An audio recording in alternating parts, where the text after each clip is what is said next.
Hey guys, welcome to day 16 of Rawktober. Today I'm going to be talking about watching your language. And I don't just mean that when it comes to speaking out loud, that also means the language inside your head. And this is such a big topic, and it's something that I'm really passionate about because I actually have an undergraduate degree with a major in linguistics. That's one of my majors. But it's not just about like my linguistics degree. It's also my background in coaching and personal development, because this is a really big topic and there's so much I could say about it, but I am just gonna scratch the surface today just to give you a brief understanding of the importance of language. So one of the best examples that I have when I studied linguistics is that there's actually a culture of people who they use for colors, they only use shades of blue and green. That's like all they see, that's all that they use in their language. And that's so fascinating to me because it actually means that the language and the words that they have in their vocabulary shape how they see the world. So that just really changed things for me and how I understood the language that I was using and how it really impacts my reality and the world around me. So for me, I really try, and I don't like to use the word try very often, but I really try my best to use language that feels very positive and that really kind of like explains how I want to be living my life. So one of the things that I see in the raw vegan community is there's a lot of victim mentality. And I understand why people feel this way, why they feel like victims. And it's a totally valid reason, it's a totally valid understanding, which is that they feel like a victim because of the health situation that they're in. So many people come to this lifestyle, the raw vegan fruitarian lifestyle, because they're seeking to heal something. And it's often something very dramatic. It's something very big. It's something sometimes life-threatening, because why would people change their diet to such an extreme or something just so different from how most people live unless they really needed to, right? Like if people are just kind of like they have a health situation that's not a big deal, they're probably not gonna dramatically change their diet to this lifestyle. So most people who come to this lifestyle really have a serious health condition. And so because of that, they feel like victims.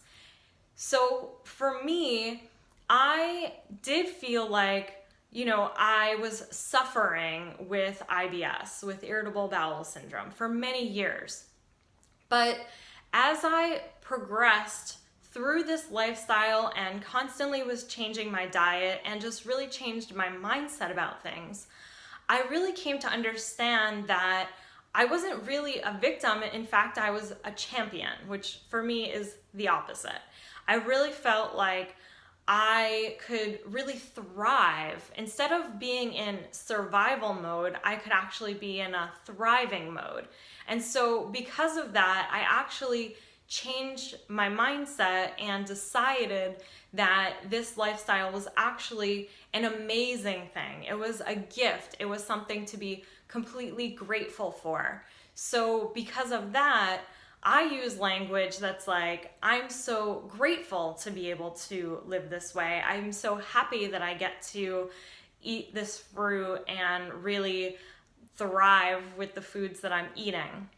So I do ask you if you notice, and it is really important to notice the thoughts, notice the language that you're using when you're talking about the food you're eating, when you're talking about this lifestyle, when you're talking about your health, to really start to notice the words that you're using and really try your best. And the reason I don't use the word try very often is because really there's no such thing as try. It's really you're doing or you're not doing. So in the personal development world, there's just kind of this understanding that the word try is completely irrelevant.